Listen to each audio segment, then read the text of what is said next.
Bienvenida al área de capacitación virtual de la Asociación de Mujeres Jueces de Argentina, AMJA.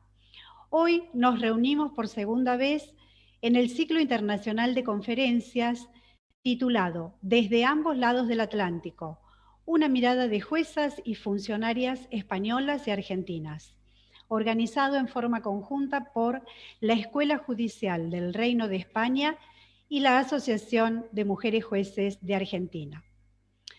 Antes de presentar a la moderadora de hoy, queremos informarles que esta conferencia será grabada, por lo que podrá apagar su cámara si así lo prefiere. En nuestro canal de YouTube podrán encontrar la conferencia anterior, que ya está disponible, y si se suscriben al canal, podrán también recibir una notificación cuando sumemos las del día de la fecha. Ahora sí les presento a nuestra moderadora del día de hoy, la doctora Florencia Massa. La doctora Massa es jueza de control de la primera circunscripción judicial de la provincia de La Pampa e integrante de la Comisión Revisora de Cuentas de AMJA. Doctora Massa, le doy la bienvenida. Gracias, Marina. Muchísimas gracias. La verdad, un honor ser moderadora de esta conferencia tan prestigiosa. Les pido, por favor, que apaguen los micrófonos. Muchísimas gracias.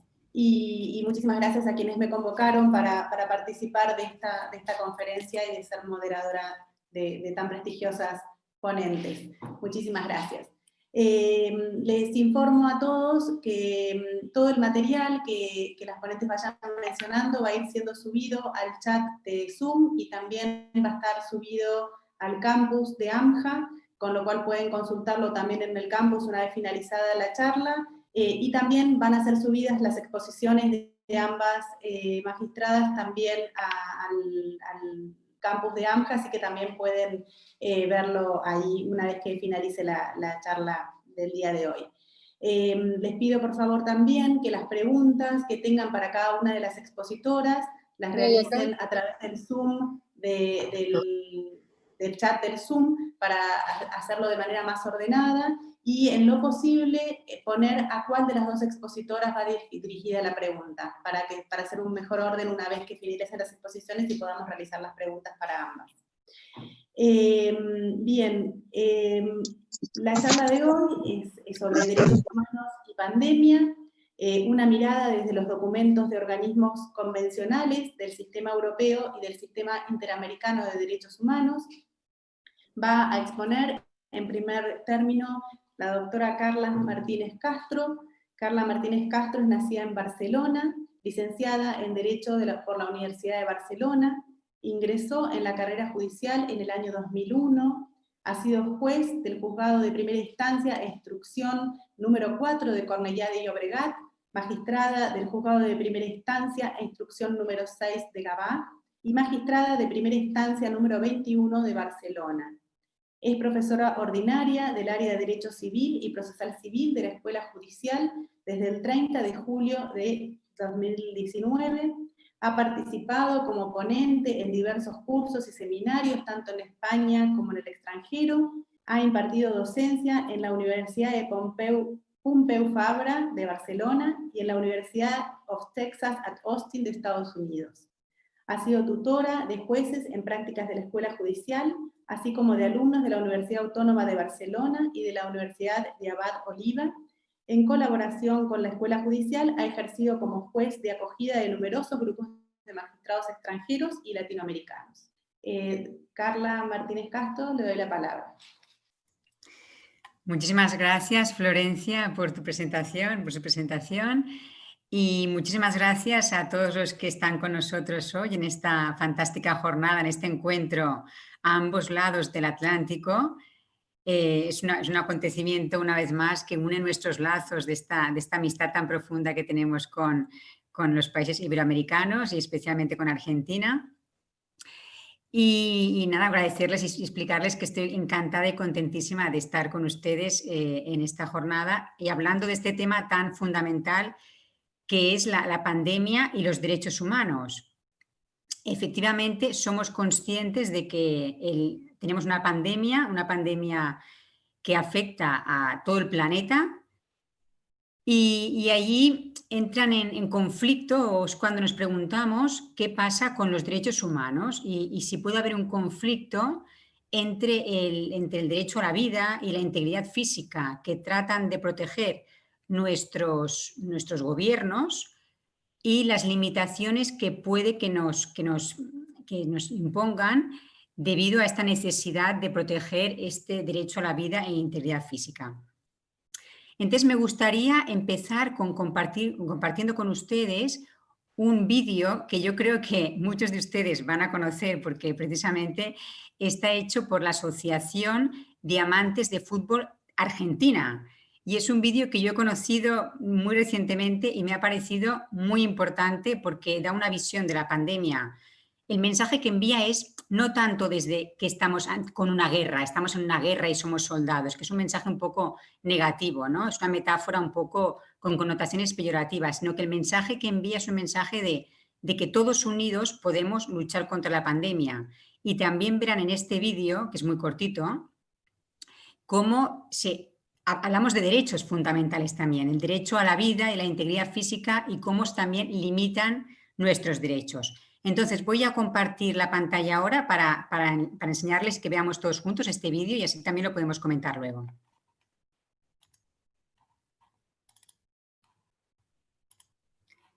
¿Me dicen, ven la pantalla bien?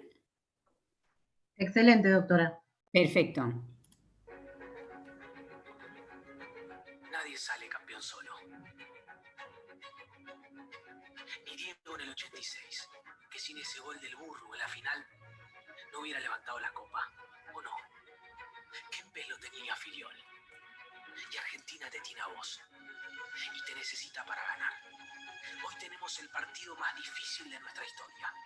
El más difícil que alguna vez nos haya tocado jugar. ¿Sabes por qué?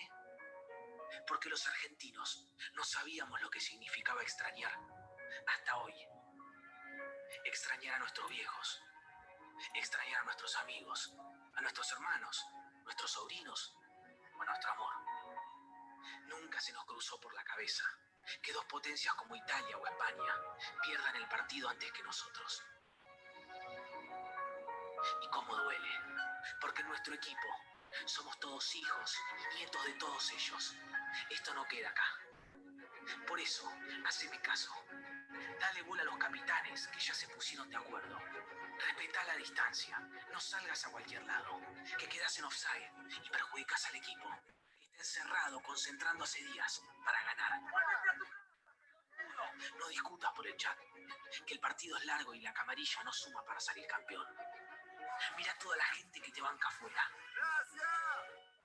Médicos y policías que se exponen todos los días por si vos te lesionás.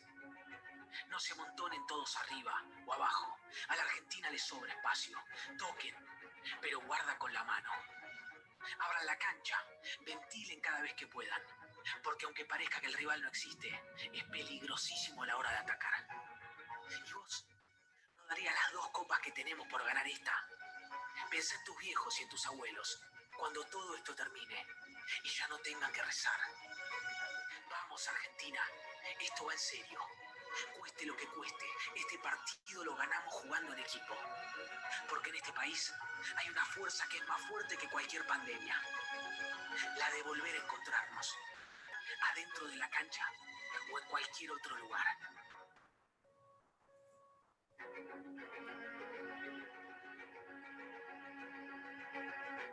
AFA, amantes del fútbol argentino.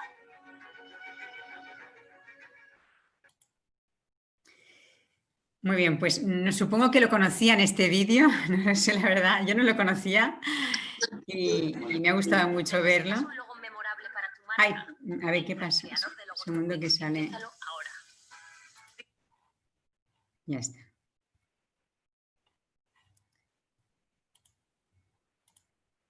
¿Me ven bien? Sí, perfecto, doctora, la vemos. Sí. Perfecto, muy bien. Pues como decía, que yo no conocía este vídeo, pero me ha gustado esta primera aproximación que hace al estar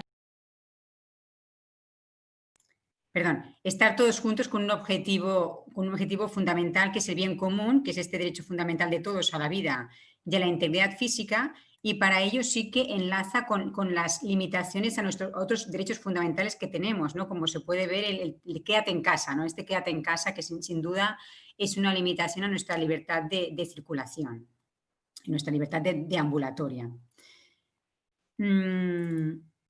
Entonces,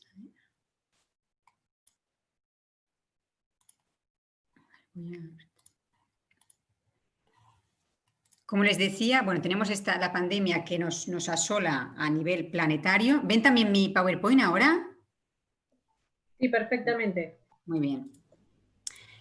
Entonces, es fundamental tener en cuenta, en esta ponencia me gustaría que nos planteáramos todos, más allá del convencimiento que tenemos de esa necesidad de que se limiten derechos, la frontera, ¿dónde está la frontera entre la limitación o la suspensión de derechos fundamentales?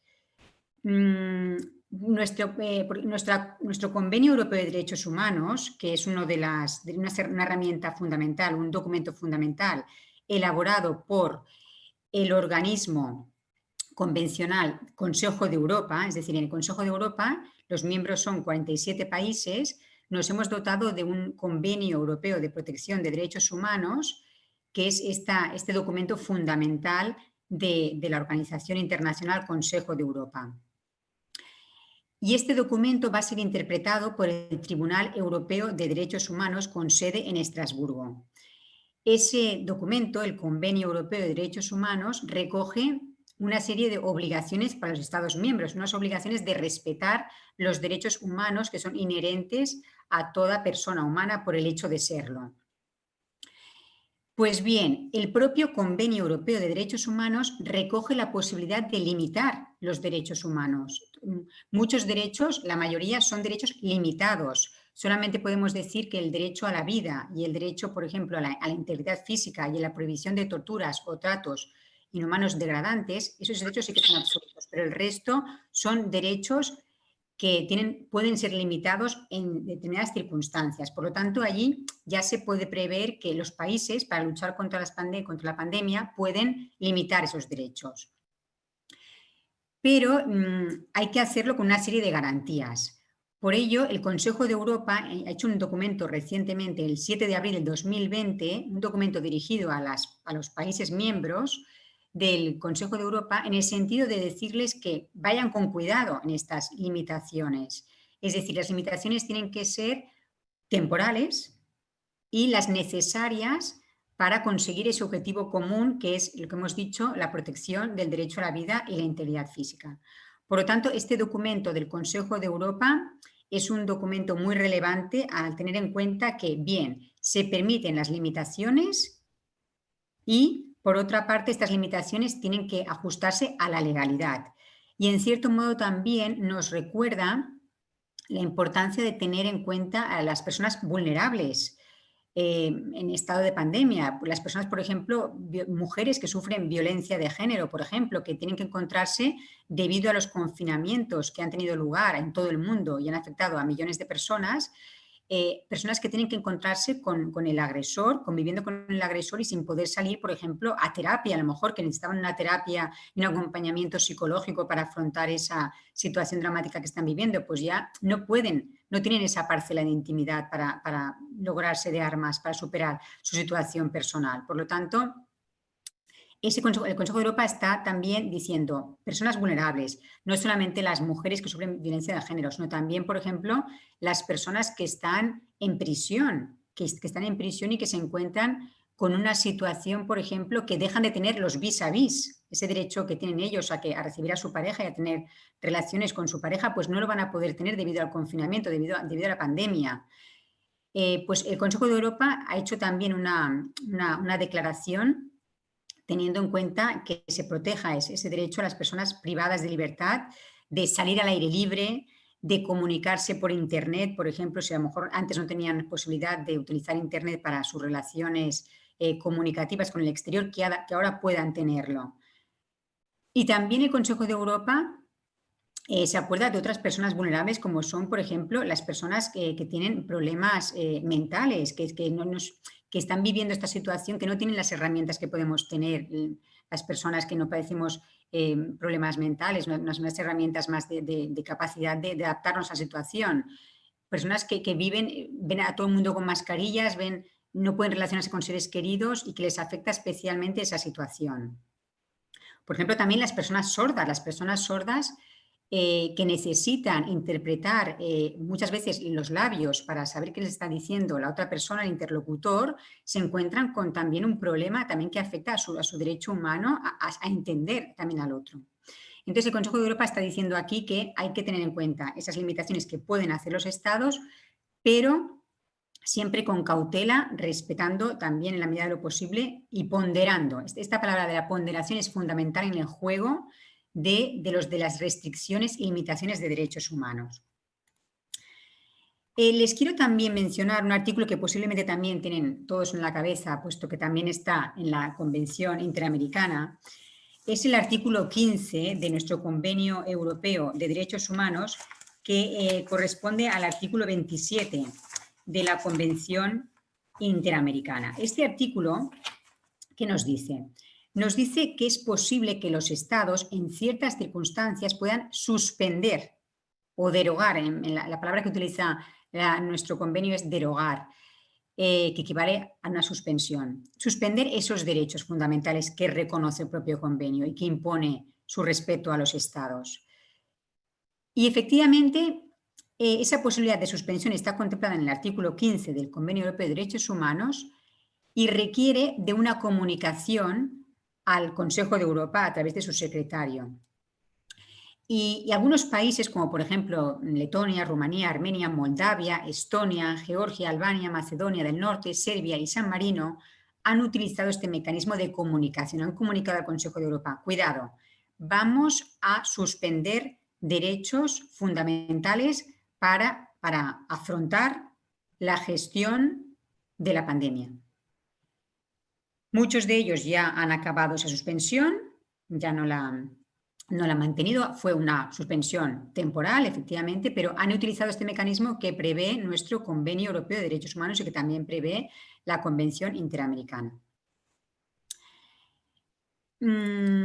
Efectivamente, también, como he dicho, se prevé también en la Convención y en el sistema de protección de Latinoamérica, que es muy similar al Convenio Europeo de Derechos Humanos. Y como ya saben, seguro que a través de las charlas y ponencias que hemos dado comparando ambos convenios. Y también, por ejemplo, las personas o que son objeto de extradición, por ejemplo, ha llegado al Tribunal Europeo de Derechos Humanos una consulta, todavía no hay sentencia al respecto porque es muy reciente, una comunicación en relación con un ciudadano que tenía que ser objeto de extradición, tenía que ir del Reino Unido a Estados Unidos, y puso de relieve que en Estados Unidos no se garantizaba, al ser objeto de esta extradición, su derecho a la integridad física, puesto que había un riesgo de contraer el coronavirus, contraer el COVID-19 en esa prisión a la que iba a ir.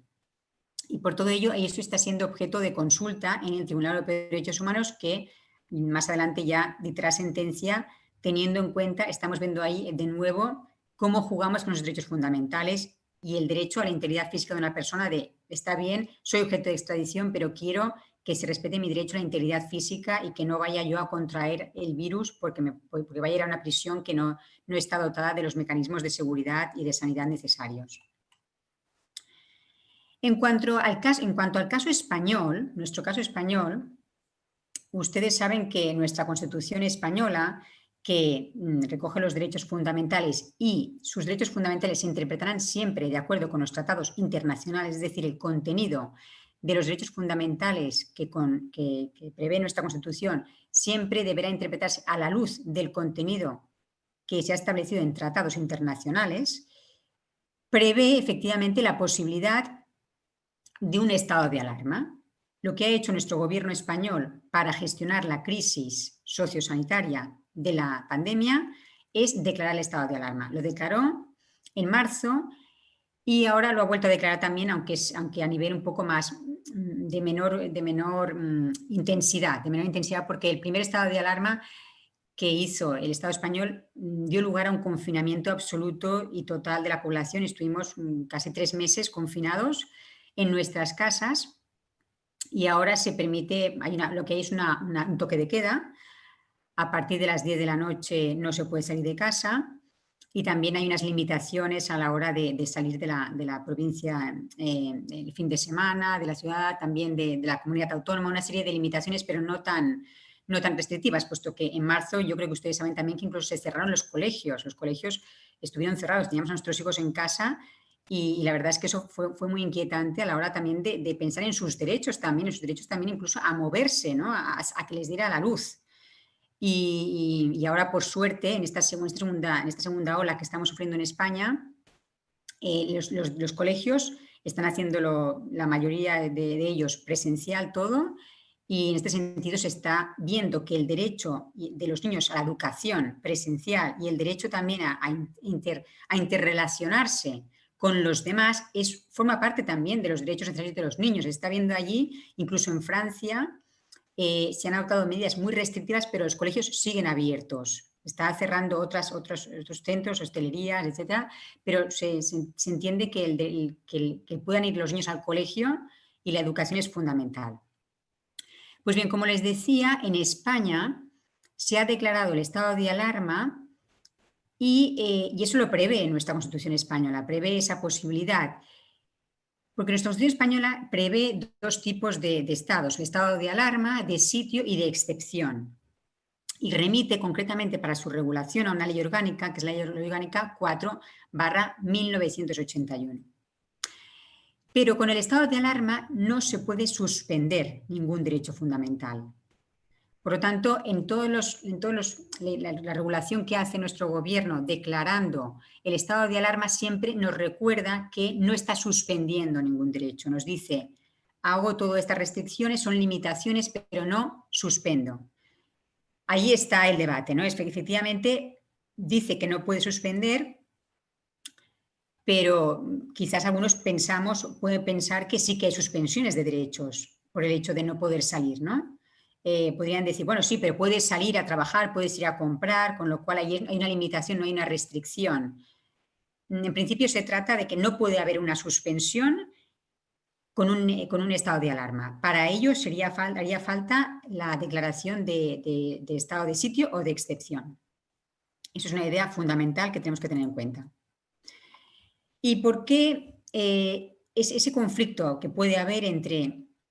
Yo, claro, ese vídeo que les he puesto al principio se trata un poco de que veamos las cosas no como un conflicto, no como, bueno, pues porque tenemos que proteger la salud y la vida, nos tenemos que limitar a otros derechos. No, se trata de, con ese vídeo que me ha gustado por eso, la perspectiva es, vamos hacia un objetivo común, que es el proteger la vida y la salud de todos en el fondo y garantizar también una sanidad pública, que el artículo 43 de la Constitución española dice que el gobierno tiene que velar por la protección de la salud y tiene que velar por un sistema de salud para todos los ciudadanos. Por lo tanto, con estas limitaciones que nos hacemos a nosotros mismos, al final es velar por un bien común, por un interés común que tenemos todos, que es que gocemos de una sanidad que pueda atendernos. Si alguien se rompe el tobillo, si alguien se rompe la pierna, pues que también nos cuidemos todos para que los médicos estén para lo indispensable, ¿no? Lo que les decía, en España hubo un confinamiento de 3 meses y medio, estuvimos mucho tiempo, pues como ven esta fotografía, ¿no? Era muy común, pues veías a esas personas en la terraza todo el día, los que tenían terraza, claro, haciendo pues ejercicio con la bicicleta elíptica, tomando el sol. Era una imagen que conviene que recordemos, porque ciertamente lo hemos vivido esto, no nos olvidemos de que era una situación realmente extraordinaria. Ahora, por suerte, no estamos así, se permite salir a hacer ejercicio, pero es que antes no se podía ni siquiera salir a hacer ejercicio al aire libre. Y bueno, pues desde el balcón, pues a las 8 aplaudíamos, algunos ponían música, bailábamos, bueno, en todo el mundo se generó unas relaciones de vecindad y estábamos todos viviendo lo mismo y eso une al final, no estábamos viviendo una situación que era única de una persona, sino que al final el hecho de que todos vivíamos esa situación tan extraordinaria y nuestros derechos se limitaban efectivamente, pero lo hacíamos por ese bien común, ¿no? Otros derechos que se han podido ver limitados también a raíz de la pandemia, pues por ejemplo la libertad religiosa, pues el que quería ir a misa a lo mejor no podía ir a misa, ¿no? Y pues ahora sí que hay un aforo, depende del aforo se puede ir o no se puede ir. También el derecho a tutela judicial efectiva. En España se paralizaron los procedimientos. Una persona tenía una causa, un procedimiento en el juzgado y podía ver que efectivamente su derecho a que se resolviese su asunto en un plazo razonable se veía afectado porque la situación así lo requería, una situación totalmente extraordinaria en la que está todo el mundo. El derecho a la educación también, como les decía, a los niños. El derecho a la libertad de cátedra también, a cómo explicar, a cómo hacer una clase, puesto que no se podía hacer una clase presencial, teníamos que hacer la clase online y bueno, por suerte nos adaptamos muy bien todos a ello la mayoría y hemos podido seguir con esa docencia online, pero bueno, se ha visto afectado esos derechos, ¿no? A cómo haríamos las cosas cada uno. No las podemos hacer como quisiéramos. Y luego también el derecho de reunión y manifestación. Y en este sentido les quería hablar de un auto del Tribunal Constitucional, el auto 40/2020. No sé si lo ven aquí porque he puesto aquí. Ya pasaron 20 minutos. Sí, gracias Florencia, enseguida acabo. Sí, muy amable. Sí, les quería comentar este auto porque ha llegado a nuestro Tribunal Constitucional un tema relacionado con el derecho fundamental, que es el derecho de manifestación, puesto que había un sindicato que quería hacer una manifestación para el Día del Trabajador y la quería hacer con coches, en coches, la gente en coches. Es decir, dijo, no lo vamos a hacer todos en la calle, sino cada uno en su coche privado. Y se prohibió esa manifestación por la autoridad gubernativa y esa prohibición también fue ratificada por la Sala de lo Contencioso Administrativo.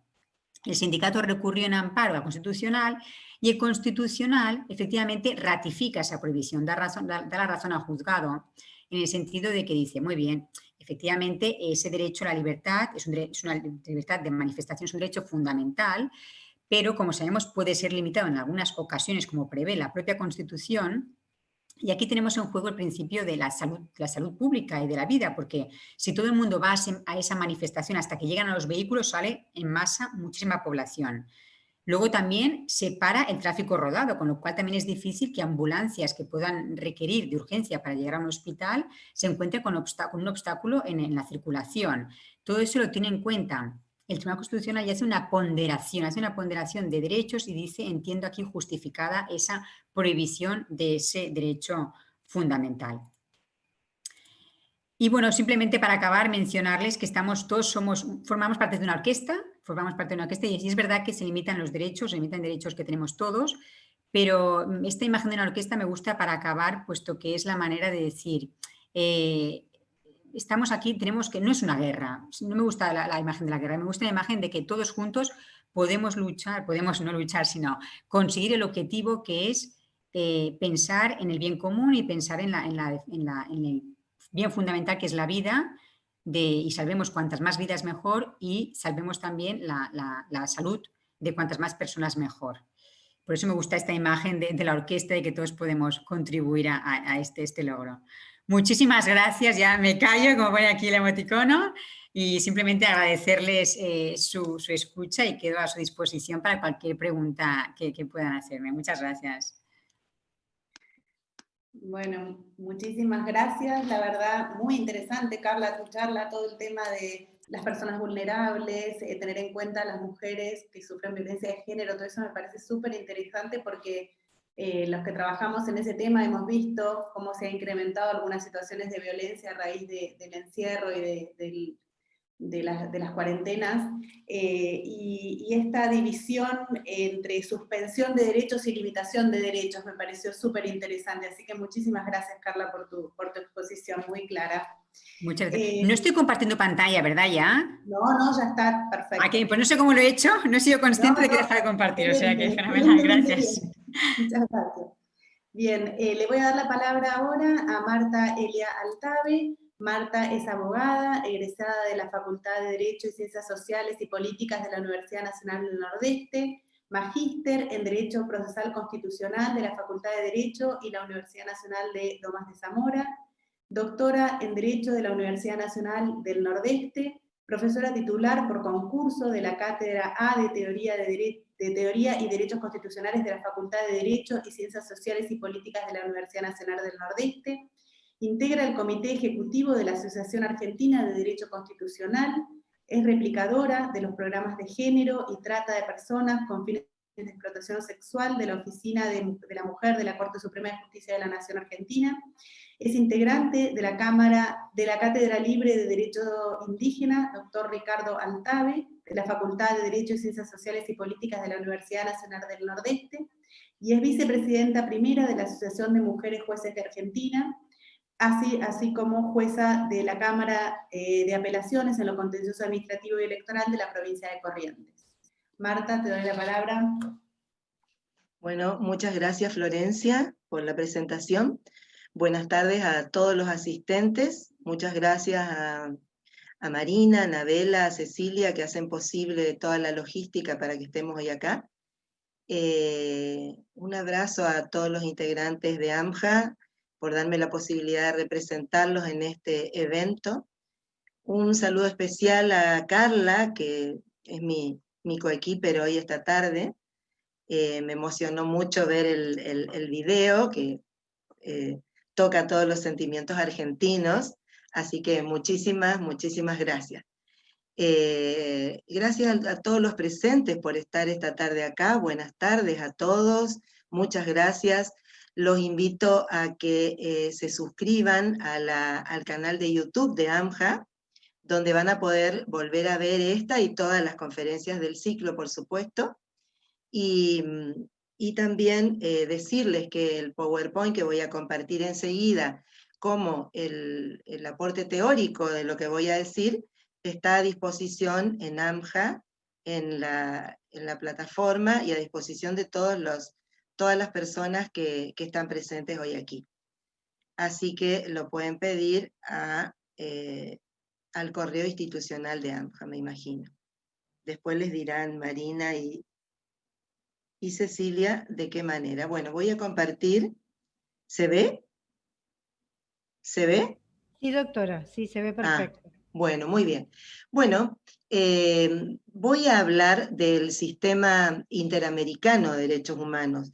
El título lo dice, Derechos Humanos y Pandemia, y la mirada que se ha hecho en nuestro país desde los documentos de organismos convencionales del Sistema Interamericano de Derechos Humanos.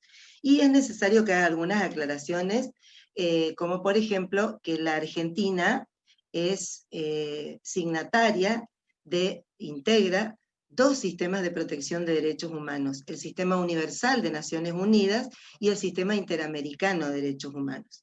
Por ello es que todas las estructuras políticas y jurídicas que componen el Estado argentino, como son la nación, las provincias y los municipios y la Ciudad Autónoma de Buenos Aires, que es una ciudad autónoma constitucionalmente federalizada, aplican en todos los órdenes, en el orden ejecutivo, legislativo y judicial, el corpus iuris de ambos sistemas.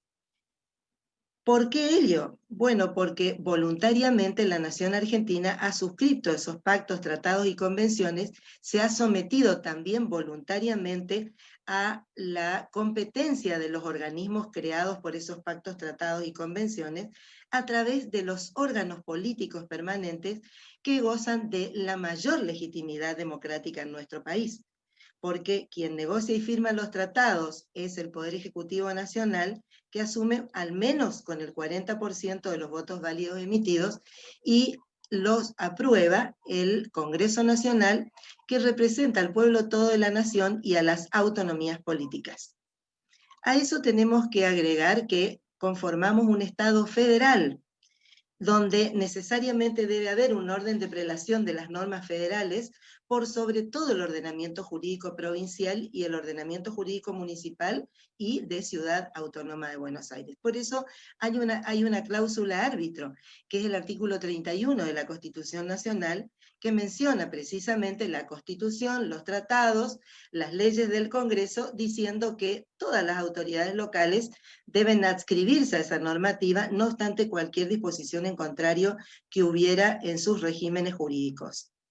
En la reforma de 1994 se ha establecido como complemento de ese artículo 31 el orden de prelación de las normas federales entre sí, con un un texto específico, claro y genérico, que hay que tener en cuenta, y que muchas veces no se lo tiene en cuenta, por eso resalto, que dice que los tratados y concordatos tienen jerarquía superior a las leyes. Es decir, que partimos de un supuesto de que todos los tratados y concordatos tienen jerarquía superior. Es decir, todos los tratados, pactos y convenciones tienen jerarquía superior a las leyes del Congreso.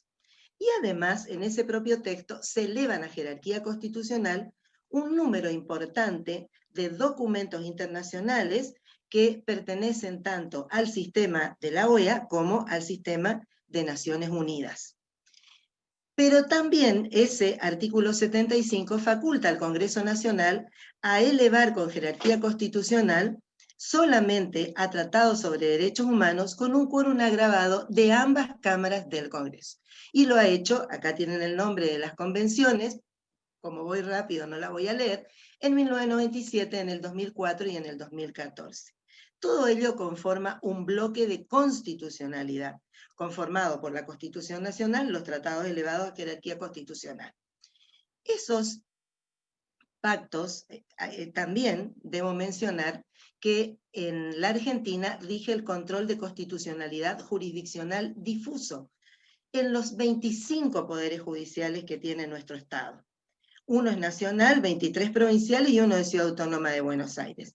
Y ese control de constitucionalidad de oficio, que incluye el control de convencionalidad de normas jurídicas y actos de los otros poderes, es el que ejercen todos los jueces de todos los fueros, de todas las instancias, sin fuerza derogatoria, pero sí con fuerza de inaplicabilidad de las normas que contradigan el bloque de constitucionalidad o de convencionalidad, y que además existe la posibilidad de que puedan establecer órdenes de hacer o de no hacer para la salvaguarda de todo ese contexto constitucional y convencional.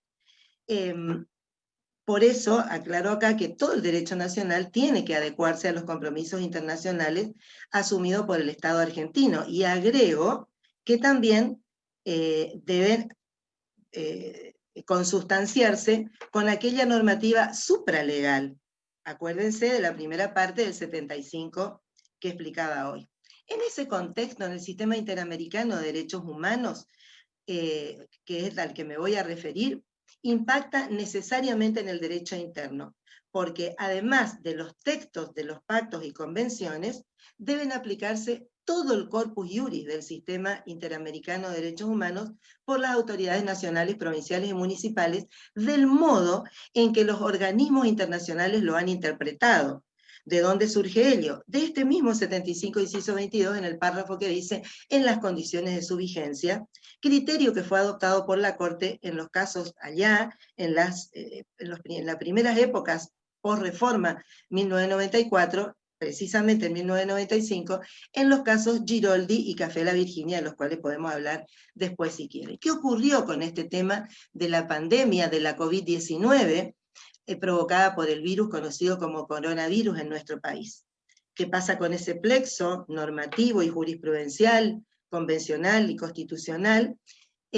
Debemos observar el artículo 27, hoy mencionado por Carla, de la Convención Americana de Derechos Humanos, que dispone que ni aún en épocas de emergencia pueden suspenderse los derechos que conforman el núcleo duro de los derechos humanos, como tampoco el principio de legalidad, de razonabilidad, menos aún las garantías del debido proceso y las garantías del debido proceso y todas las medidas cautelares, precautorias, urgentes que deban adoptarse para la salvaguarda de esos derechos.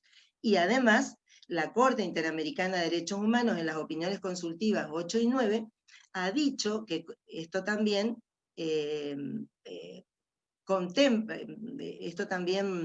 no me sale el término, incluye las acciones constitucionales, las acciones de amparo, la acción de habeas corpus, la acción de habeas data, la acción directa de inconstitucionalidad, etc.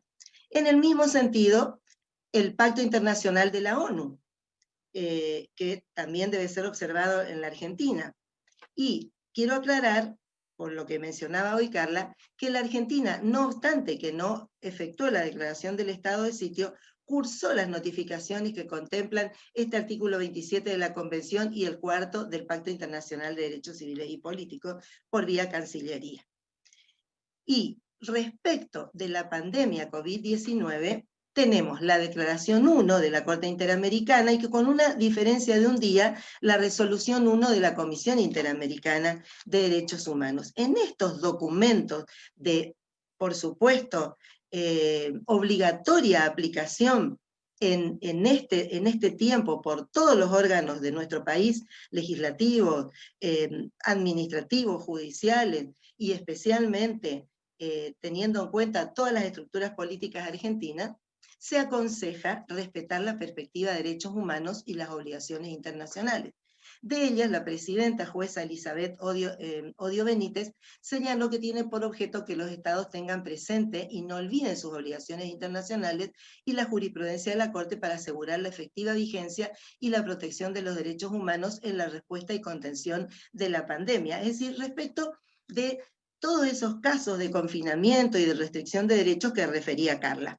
En ambas se solicita el respeto por el Estado de Derecho y el respeto por los principios de legalidad y de razonabilidad, y que en consecuencia las medidas restrictivas de derecho que los Estados adopten sean temporales, legales, razonables, estrictamente necesarios, acorde a los principios de derechos humanos, de, por ejemplo, universalidad, progresividad, pro homine, y que se tenga en cuenta la proporcionalidad, la precaución y la absoluta necesidad en el uso de la fuerza estatal y de acuerdo a la jurisprudencia de la Corte Interamericana de Derechos Humanos. Que se garanticen los derechos económicos, sociales y culturales y ambientales sin discriminación. Y especialmente tienen ambos documentos un capítulo referido a la protección de los grupos vulnerables y una enumeración muy, muy meticulosa que detalladamente hoy se refería a Carla.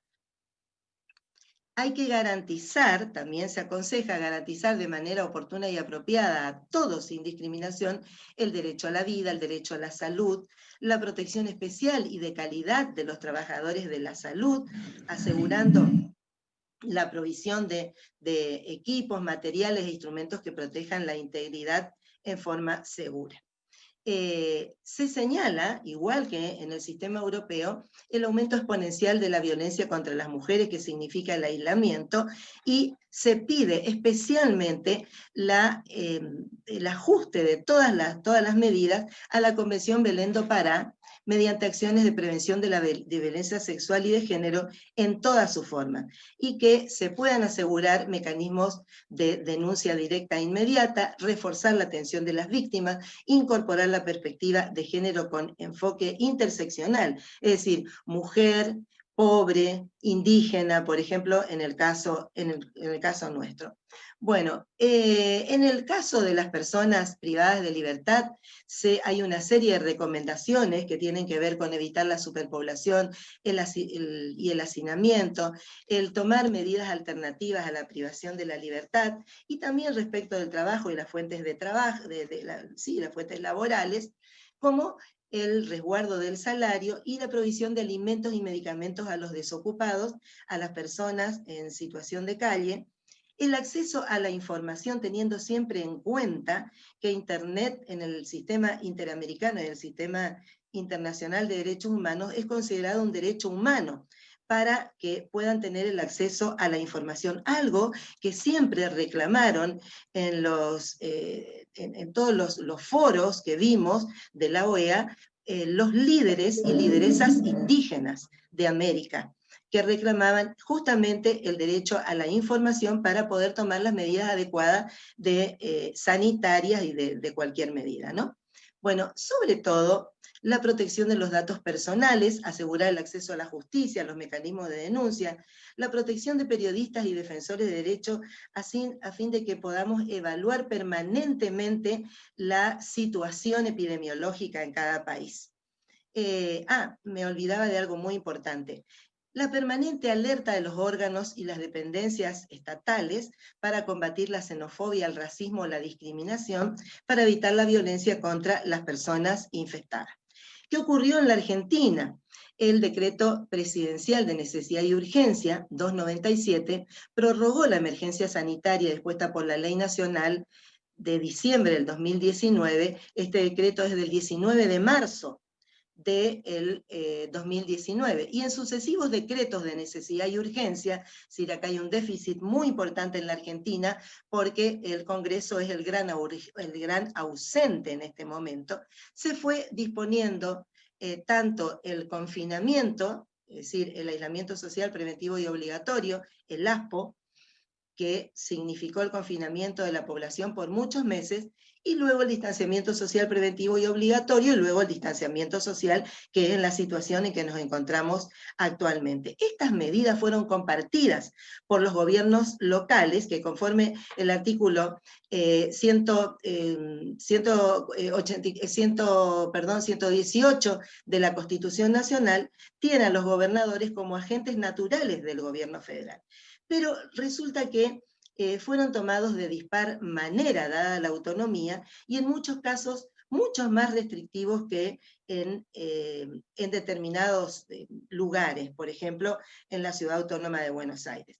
Esto afectó derechos de las personas en general y de aquellas personas de mayor vulnerabilidad en peor medida. Entonces, entraron a gravitar los jueces y juezas nacionales, provinciales, en diferente medida, ¿no es cierto?, y en el ámbito de sus competencias, para proteger o restablecer los derechos vulnerados, para dar prevalencia a la normativa interamericana en la mayoría de los casos, y para que se respeten los estándares interamericanos de protección de derechos humanos. Me voy a referir puntualmente a un caso que afecta mi región, la región donde habito, que es de las provincias Chaco Corrientes. Es el caso de un puente, este puente que divide, o que une, mejor dicho, las provincias de Chaco y de Corrientes, une las capitales. Este puente forma parte del corredor bioceánico, une al Mercosur con el resto de los países, es decir, une a la Argentina con Brasil, Paraguay, Uruguay, Chile, Bolivia e incluso Perú. Pero sin embargo, el paso por ese puente está interrumpido desde el mes de marzo hasta la fecha y continúa. En este caso, en este puente, permite una integración muy importante de todo tipo, cultural, social, familiar. Yo misma soy ejemplo de ello, ya que nací en Resistencia Chaco, me casé con un correntino y vivo hace 41 años acá en Corrientes. Imagínense lo que significó a nivel sanitario, médico, laboral, etcétera, que hizo que, como se trata de aguas interjurisdiccionales, intervengan jueces federales, tanto de Chaco como de Corrientes, para restablecer los derechos, sobre todo, de los efectores de salud que afectaban los sistemas sanitarios, tanto de Chaco como de Corrientes, porque no se les permitiera transitar. Es decir, médicos, enfermeros, kinesiólogos, etcétera, que vivían en Chaco o en Corrientes y trabajaban en la orilla opuesta. Esa es una medida. Solamente me voy a referir a casos puntuales, a algunos de los miles que se dieron en nuestro país. Por ejemplo, el juez Gonzalo García Veritá. Este juez es un juez que habita en un territorio muy, muy, muy distante, muy remoto. Es un territorio indígena, precisamente de la provincia de Chaco. Vive en la localidad de Juan José Castelli. Este juez habita esta región que les quiero mostrar porque es muy ilustrativo la región donde vive, y como les decía, de una importante población indígena.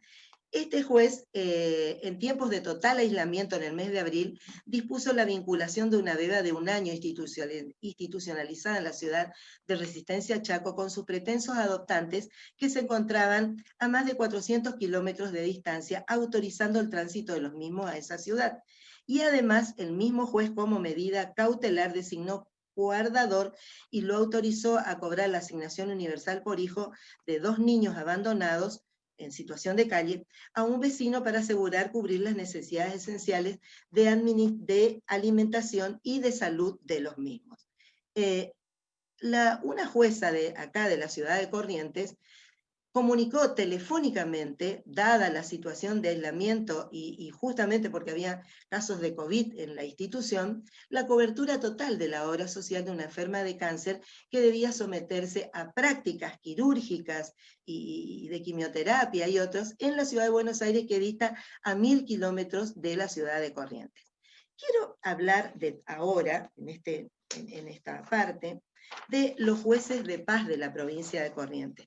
Estos jueces de paz de la provincia de Corrientes imparten justicia en lugares alejados de los centros urbanos, en islas y parajes rurales, y en sus resoluciones y sentencias tienen en cuenta el corpus iuris del Sistema Interamericano de Derechos Humanos, los estándares interamericanos de protección de los derechos humanos, las 100 reglas de Brasilia de acceso a justicia de las personas en situación de vulnerabilidad, y muchas veces deben trasladarse a estos lugares tan alejados a caballo, vimos recién, en canoas, en carros, auxiliados, por supuesto, por el oficial de justicia, por la psicopedagoga, por la asistente social, por los secretarios de juzgado que los acompañan, y también auxiliados por los facilitadores de la OEA. Estos facilitadores de la OEA son lugareños,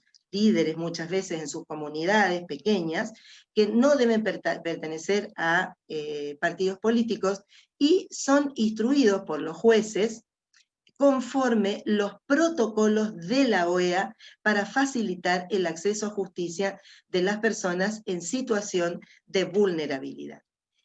Además de utilizar el lenguaje absolutamente jurídico, bajo la forma de adendas o en el cuerpo de sus resoluciones, utilizan un lenguaje sencillo para darse a entender por los justiciables. Voy a referirme a algunos casos, solamente a algunos jueces y solamente a algunos casos resueltos, porque lo hicieron en innumerables oportunidades, pero seleccioné algunos casos esenciales para que ustedes vean que se responde a esos estándares fijados por la Declaración número 1 de la Corte Interamericana y de la Resolución 1 de la Convención Interamericana, de la Comisión Interamericana de Derechos Humanos. El juez Modenuti, por ejemplo, del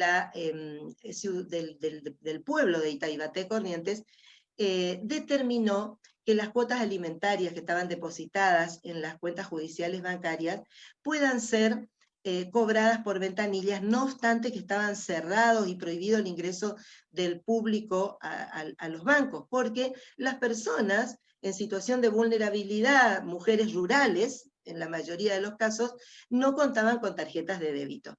Y también dispuso una serie de medidas protectorias como provisión de alimentos, provisión de medicamentos, etcétera, a sujetos vulnerables. La jueza de Cacatí... ¿Cuánto me quedan? 20 minutos, te aviso, te quedan 5. Me quedan 5 minutos, redondeo y termino, Flor, muchas gracias.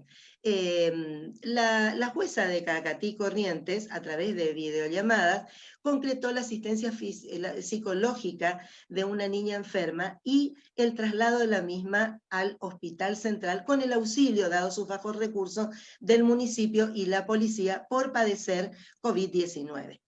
El juez de San Cosme, Corrientes, ordenó la prohibición de acercamiento, de acceso y de aproximación, muchas veces en casos de violencia de género familiar, en violencia de género y familiar, perdón. La jueza de Loreto, Corrientes, dictó medidas protectorias de niñas, niños y adolescentes víctimas de violencia familiar conforme estándares internacionales de derechos humanos. El doctor Podestá, en Mocoretá, Corrientes, dispuso la provisión de alimentos por parte de la escuela del lugar, que seguía repartiendo las raciones alimentarias, pero especialmente para unos niños carenciados, y encargó a la municipalidad del lugar medidas para la contención, asistencia, higiene y salud de los niños en riesgo. El doctor Ledesma, que tuvo que recurrir a traductor lingüístico e intérprete cultural, porque asistió, en este caso que presento, porque innumerables casos hizo lo propio, a una anciana de 99 años que en zona rural estaba en una situación de extrema vulnerabilidad. Ordenó medidas de protección y de asistencia, era un hablante guaraní, y invocó la Convención Interamericana sobre la protección de los derechos de las personas mayores, y aseguró siempre la autodeterminación de esa persona mayor, e incorporó el lenguaje sencillo. Es muy común que se utilicen traductores lingüísticos o intérpretes culturales porque muchas veces practican conductas ancestrales, ¿no? Bueno, y por último, el juez Schweihort de Mburucuyá, Corrientes, ordenó medidas de protección de una persona mayor por agresiones de su hija en contexto de violencia familiar, utilizando el protocolo único de actuación que se ajusta a los estándares interamericanos, el protocolo único de actuación para la justicia de Corrientes en materia de adultos mayores en situación de vulnerabilidad, la ley 26485 de protección integral de las mujeres, ordenando la exclusión del hogar de la hija agresora y la prohibición de acceso y acercamiento, sin dejar de atender los derechos de la persona excluida, por supuesto, logrando el alojamiento y la provisión alimentaria. En otro caso, impuso reglas de conducta a los padres de una joven de 29 años para asegurar el derecho a la protección de esta persona que padecía de problemas mentales y la asistencia médica obligatoria por parte del hospital. Estos son algunos de los casos que quise traer para que ustedes pudieran ver que aún en los lugares recónditos de la Argentina se tuvo en cuenta este sistema de estas normas, todo el corpus juris, no solamente normas, sino la jurisprudencia, los estándares y todo lo recomendado por la Corte y por la Comisión Interamericana de Derechos Humanos. Y bueno, no tengo el emoticón, pero también me callo, ahí dejo mi correo para lo que quieran, pero también el correo de info@amja.org.ar, donde podrán encontrar este material, el PDF con el material teórico, etc. Bueno, muchísimas gracias a todos los que han permanecido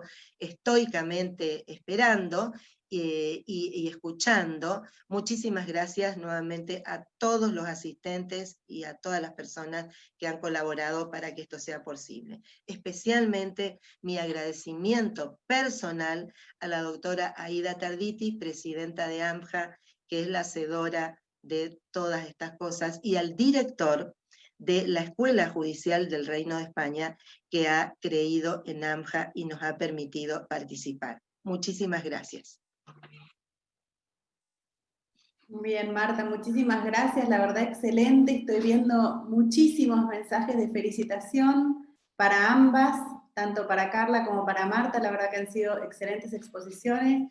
Marta, súper interesante lo tuyo, que no solo contaste cómo sucede o cómo es la estructura en nuestro país, sino que además nos trajiste algunos casos puntuales que fueron sumamente ilustrativos de nuestra realidad y de lo que ocurre todos los días en nuestro país, así que muchísimas gracias, Marta, por tu exposición, excelente.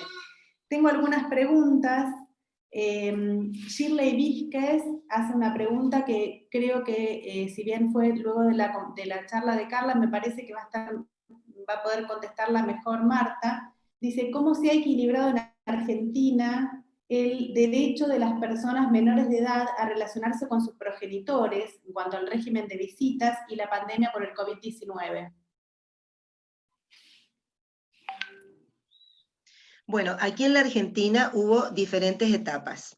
Hubo etapas en las que respecto de los niños, me imagino que se refieren a el caso de los niños, niñas y adolescentes y su relación con los progenitores no convivientes. Es esa la pregunta, me imagino, ¿no? Bueno, en este caso hubo dos etapas. Hubo una etapa donde se resolvió que debían permanecer con los padres, con el progenitor, con el que se encontraban al momento de que el 19 de marzo del 2019 se había dictado el confinamiento, ¿no? Se había dispuesto el confinamiento. Pero posteriormente se fueron dictando diferentes medidas para permitir la alternancia con todo el protocolo de seguridad, y actualmente tengo entendido, veo que están presentes juezas de familia que podrán aclararlo mejor que yo, pero tengo entendido que ahora hay una libertad, siempre que las distancias lo permitan, una libertad de acercamiento, pero siempre con los protocolos, que nos hemos vuelto expertos en protocolos, y entonces los protocolos de seguridad. Ahora, hay casos muy conflictivos en los que necesariamente tuvo que intervenir la autoridad judicial y establecer reglas de conductas para ambos progenitores. Perdón. No sé si contesté. Sí, creo que sí. Muchas gracias. Daniel Brizuela hace una pregunta, dice: me interesa saber de amparos tendientes a lograr que el Ministerio de Salud cumpla la salud. ¿Se entendió? Se cortó, Florencia, Carla, me parece para que no mí. me Me estás cortó un escuchando. poquito, si pudieron repetir. Bueno, vuelvo a repetir. Sí. Me interesa saber el amparo de amparos tendientes a lograr que el Ministerio de Salud cumpla con el deber de atender el derecho humano a la salud. Cualquiera de las dos pueden contestarlo, o las dos, para decir diferente en cada país. Sí, bueno, Carla y después yo. Sí, en principio en España no ha llegado ningún caso de recurso de amparo ante el Tribunal Constitucional de protección del derecho a la salud, porque precisamente lo que se está haciendo el gobierno está garantizando ese derecho de protección a la salud, estableciendo esas limitaciones a los otros derechos fundamentales en aras a priorizar y dar preferencia a ese derecho de protección a la salud. Por lo tanto, en principio habría que ver en qué caso concreto una persona entiende que su derecho a la salud no se está viendo reconocido o protegido, porque en principio lo que se está diciendo es el organismo público está yendo a esa protección. Es para mí, bueno, en mi opinión es esa. Luego también quería añadir al tema que comentaba antes Marta, que era muy interesante sobre los menores, y el tema, es que puedo hablar un poco en mi opinión de mi experiencia personal, porque yo mi experiencia personal es que precisamente soy divorciada y tengo 2 hijos que son cuyo padre no está en el domicilio. Y bueno, en España, sobre todo en Cataluña, puedo decir que lo que se dijo desde los juzgados de familia es: si ahora nos viene un colapso de peticiones sobre temas familiares, nos hundimos. Ya estaba todo el tema muy, muy colapsado y además paralizado por la pandemia. Los juzgados, por lo tanto, no podían colapsar. Entonces, la llamada un poco fue, la directriz que se dijo es intentar llegar a acuerdos.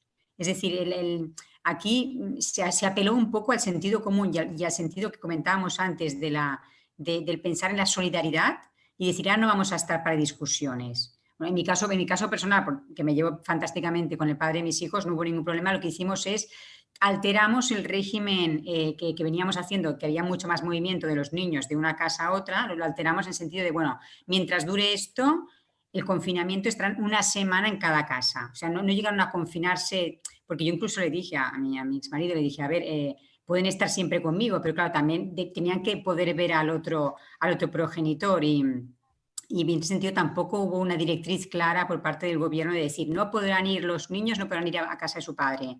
Y siendo que vivimos cerca y esto, lo que hicimos nosotros fue alterar en el sentido de decir, bueno, pues estarán una semana en una casa, una semana en otra. Por tanto, la premisa fue dejamos que las parejas lleguen a acuerdos en ese sentido. Y se apeló un poco al civismo y a la solidaridad y al no obstaculizar con el juzgado con estas peticiones. Y eso en relación a la pregunta anterior. Y en relación a lo que comentaba antes del recurso de amparo, pues entiendo que la protección de la salud es lo que está haciendo el gobierno. Otra cosa es que si viéramos que bueno, en un momento dado, al principio de la pandemia y con la primera ola, se llegó a plantear el tema de si había que elegir, ¿no? Si había que elegir entre, dado el colapso sanitario, si había que elegir entre atender a una persona mayor de 70 años o a una persona joven de 20, ¿no? Entonces incluso se iba a plantear el hecho de que a lo mejor los médicos tenían que hacer lo que se llama el triaje, ¿no? Decidir, apostamos por el más joven y no podemos atender a la persona mayor. Entonces, en ese caso sí que podríamos decir, bueno, el derecho a la salud de la persona mayor se está viendo vulnerado y esa persona podría recurrir en amparo, pero yo creo que no llegó a darse ninguna situación así, porque gracias a Dios los médicos hicieron todo lo que pudieron y más, y por otra parte se establecieron esas medidas restrictivas de derechos fundamentales para evitar casos de tener que decidir entre atender a una persona u otra. Entonces esta sería un poco la visión desde España. Muchas gracias. Bien. Bueno, en el caso argentino sí hubo muchos casos. Uno de los casos que di es precisamente el de la doctora Reina, que es uno de los muchos casos de acá de Corrientes, donde con la premura del caso se resolvieron las situaciones, por ejemplo, de enfermos oncológicos en este caso, pero enfermos de muchas otras patologías en las que hubo que recurrir a las acciones de amparo por alguna medida. Nosotros tuvimos casos que tenían que ver, muchos casos que tenían que ver con el derecho a la salud de personas que necesitaban ser trasladadas a centros de mayor complejidad y que por el confinamiento no se permitía. Entonces, en estos casos sí operaron las acciones de amparo para que se permitiera el traslado, muchas veces el traslado sanitario a través de ambulancia, pero otras veces también con aviones sanitarios. Entonces, como esto no estaba permitido por la autoridad administrativa, tuvieron que recurrirse a acciones de amparo para lograr la orden de atención oportuna. Perfecto, muchas gracias. Bueno, yo lo que pasa es que quiero insistir, no sé si fui clara, fui muy rápido, pero como nosotros tenemos diferentes distritos autonómicos, también tenemos normativa diferenciada, interpretación diferenciada, y, por ejemplo, en mi provincia, que es Corrientes, tenemos un hospital de campaña que se montó especialmente para todos los casos de la COVID-19. Entonces, esta infección respiratoria aguda es tratada en ese hospital y las otras patologías en los otros hospitales. En la provincia de enfrente, Chaco, se habilitó una sección de altísima complejidad especial destinada a la atención de la COVID, pero dentro del mismo hospital, un hospital polivalente. ¿Está? Entonces, se los derivaba a unos y a otros a los diferentes servicios. Y, por ejemplo, el conurbano bonaerense, que es enorme, que reúne, que vendría a ser el núcleo poblacional más importante de la Argentina, tiene muchísimos hospitales de diferentes jurisdicciones.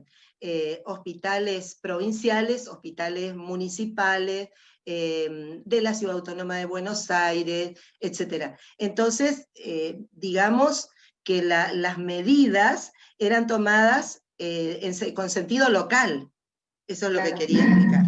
Perfecto, clarísimo. Y cada provincia tenía tomado sus medidas diferentes de acuerdo a la experiencia y a la problemática de cada una de las provincias. Así es, pero en los casos conflictivos, lo que campeaba era la acción de amparo, las acciones autosatisfactivas, porque creo que esa era la pregunta, las medidas cautelares y las medidas urgentes.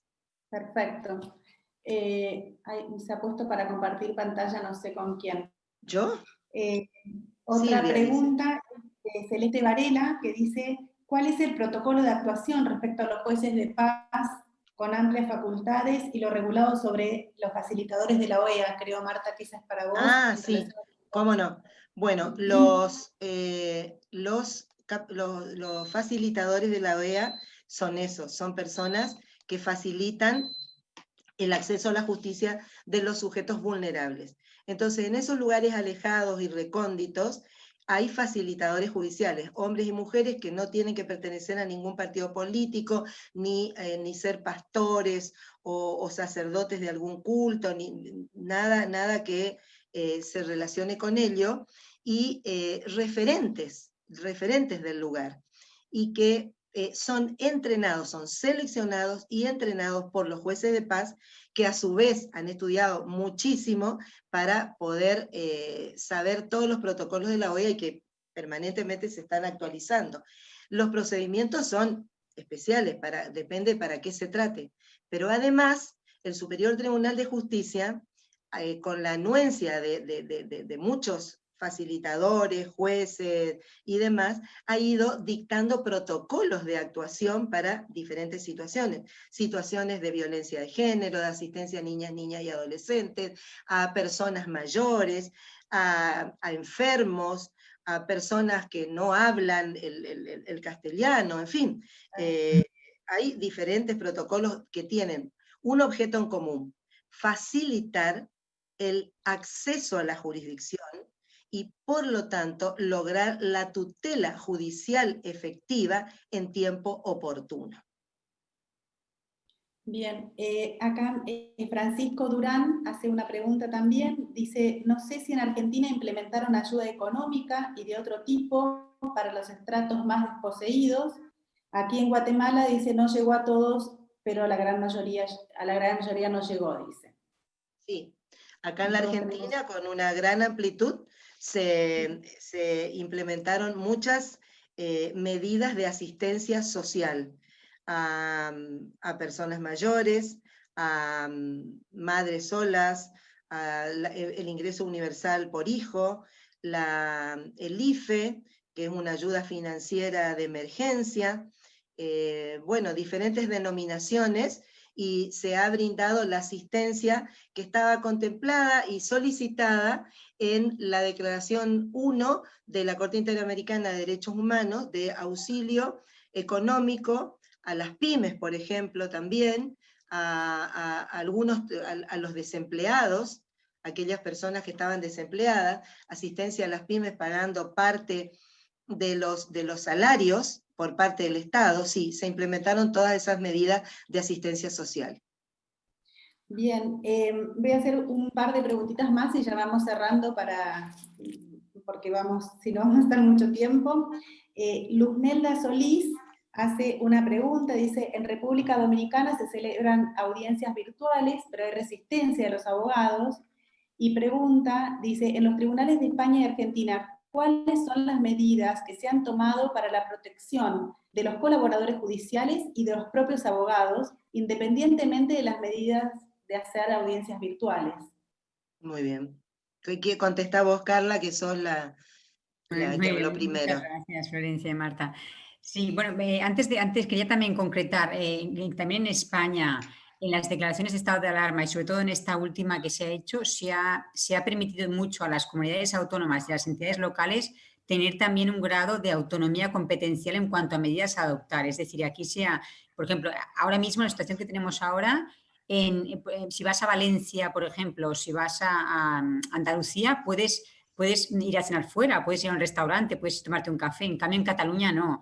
O sea, cada comunidad autónoma tiene sus propias medidas y ahí se ve, por tanto, que tienen las comunidades autónomas y las entidades locales tienen sus respectivas competencias, puesto que el gobierno central ha ido distribuyendo competencias. Luego también quería, en relación con la pregunta anterior, decir que en España también, en todas las declaraciones de alarma, se han dictado muchísimas normativas también para adoptar medidas de protección a todos los colectivos y a todos los empresarios que están en situaciones difíciles económicamente y a todos los supuestos vulnerables. Por ejemplo, se han adoptado moratorias para el pago de rentas, personas arrendatarios que no pueden pagar la renta de la vivienda habitual, también en préstamos hipotecarios, también personas que no pueden pagar la hipoteca, también se han establecido moratorias. Es decir, que tenemos muchísima regulación al respecto de la COVID para favorecer lo que es la ayuda a las personas que tienen dificultades económicas.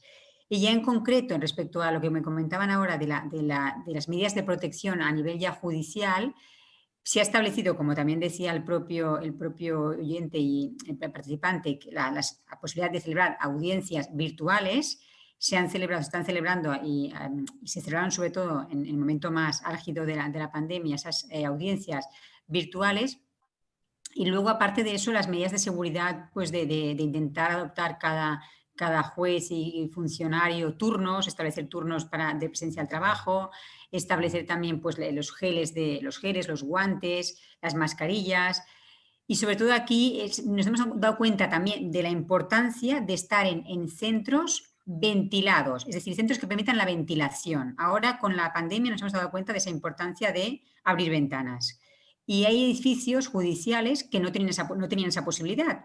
Y eso incrementa, es un riesgo, ya era un riesgo para la salud el hecho de trabajar en sitios cerrados con la cantidad de ordenadores que había y la posibilidad, ya me pasaba cuando yo estaba en el juzgado en Barcelona. Es un edificio muy cerrado, no tiene la inteligencia artificial que dicen de ventilación artificial, pero yo pienso que donde esté una ventana que se pueda abrir es mucho mejor lo que es la ventilación. Y ahora se ha visto con la pandemia la necesidad de esa posibilidad de abrir ventanas y de ventilar los espacios.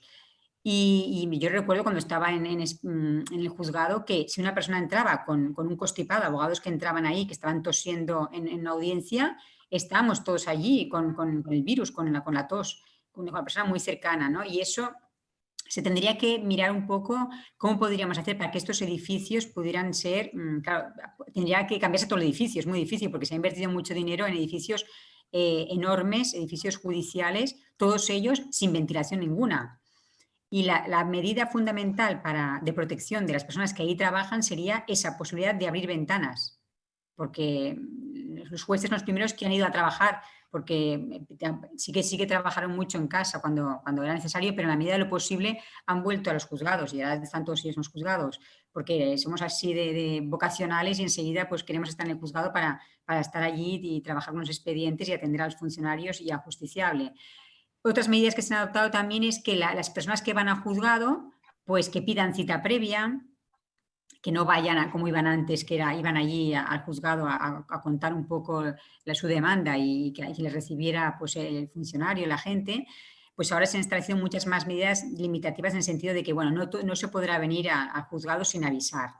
Y más distancia también entre los juicios, menos personas en la sala también. Pero yo entiendo que, claro, es fundamental que los edificios estén preparados para esto, que tenemos esta pandemia ahora, pero podemos tener otra más adelante y no sabemos hasta cuándo tendremos esta pandemia. Y, por ejemplo, en mi sala de vistas, donde hacía yo los juicios, era una sala que estaba en un sótano sin ventilación alguna. Y ya era una cosa que decías, qué pena, no hay luz natural, no. Entonces, ahí sí que tendría que estudiarse un poco más cómo se puede velar por la protección de salud de las personas que ahí trabajan, efectivamente. Sí. Bueno, en el caso de Argentina, la primera medida tomada por el Poder Judicial de la Nación, también por las provincias, y de Ciudad Autónoma de Buenos Aires, fue la feria extraordinaria. Es decir, se dejó un servicio mínimo para no interrumpir, donde se atendían exclusivamente casos urgentes. Esto duró poco tiempo, porque obviamente la Administración de Justicia, no me gusta decir Administración de Justicia como si fuera Administración de Obras Sanitarias, el Poder Judicial es un poder del Estado y presta un servicio esencial como es la Administración de Justicia, ¿no? Entonces, rápidamente en ese tiempo de la feria extraordinaria se adaptaron en lo posible los edificios tomándose algunas medidas de seguridad. Por supuesto, todo lo que tenga que ver con el uso del alcohol en gel, con todo lo demás, fue una medida tomada inmediatamente. Pero en lo que respecta a los procesos, al trámite judicial, bueno, se implementó el sistema del teletrabajo, la plataforma Forum, u otras plataformas en otras provincias, a través de las cuales los abogados podían hacer las presentaciones. En algunas provincias, como por ejemplo en la nuestra, el sistema de turnos, siempre las audiencias, la verdad que en todo el país, y especialmente acá en la provincia de Corrientes, los jueces y funcionarios judiciales, empleados judiciales, fiscales, defensores, asesores, jueces de todos los fueros de todas las instancias, se adaptaron rápidamente a las audiencias remotas, y entonces se tomaron todo tipo de audiencias, y se siguen tomando todo tipo de audiencias. En algunas dependencias donde tuvimos rebrote, por ejemplo, no rebrotes, sino que tuvimos algunos casos de de la COVID-19. Entonces, luego de cerrar, desinfectar el lugar y demás, y volver a trabajar, se ha implementado el sistema de burbuja, es decir, el trabajo por equipos. Un equipo trabaja una semana, otro equipo trabaja otra semana, o un equipo trabaja a la mañana, otro equipo trabaja a la tarde. Es decir, se tomaron diferentes medidas, pero en la Argentina yo puedo asegurar que el servicio de justicia, ya sea a través del teletrabajo, a través de las audiencias remotas, de la presentación, los abogados se adaptaron perfectamente. Por supuesto, muchos protestaban y demás, pero bueno, no digo todos, no quiero decir todos, pero a la fuerza tuvimos que aprender muchísimo de tecnología y trabajar, pero nunca se vio interrumpido y siempre se brindó la asistencia necesaria. El problema era que, por ejemplo, respecto de las denuncias, se decía, bueno, las denuncias de violencia de género han disminuido. Claro, pero disminuyeron porque las víctimas estaban confinadas, no tenían oportunidad de salir para formular las denuncias. Ese era el problema. Sí, coincido con Marta en ese sentido. Cada provincia obviamente fue tomando lo mismo que dijimos, como ser una provincia, un país federal, distintas medidas, pero creo que la justicia siguió, a pesar de la pandemia, con un montón de cuestiones.